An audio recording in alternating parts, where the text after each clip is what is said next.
Le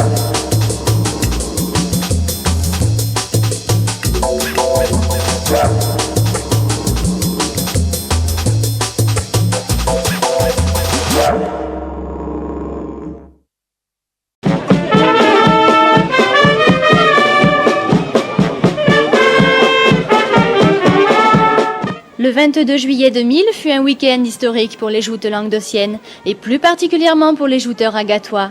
C'était en effet le premier tournoi de l'histoire locale qui ne fut pas organisé par ce qui était depuis plus de 100 ans l'unique société de joute agatoise, la fameuse SNJA.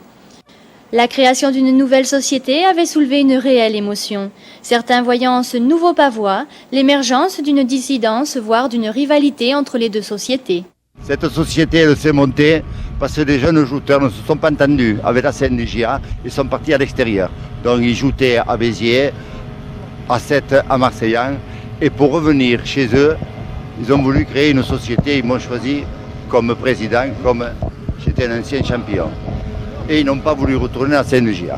Nous sommes des agatois, on s'entend bien, on se parle le dimanche au bord du quai, il n'y a aucun problème, il n'y aura pas de problème. Ces assurances et le constat du bon sens ont fait retomber l'émotion des premiers jours. Les joutes oratoires ont vite laissé la place aux joutes sportives et fraternelles. Quant à la municipalité, quelque peu surprise, elle devra reconnaître cette naissance, sans marquer de préférence entre les frères d'une même et grande famille que sont les jouteurs, et ainsi faire oublier l'image de la polémique. Agde sera désormais représenté par deux sociétés. Cela doit être interprété non pas comme l'expression d'un malaise, mais plutôt comme le signe que la tradition se porte bien, et même très bien.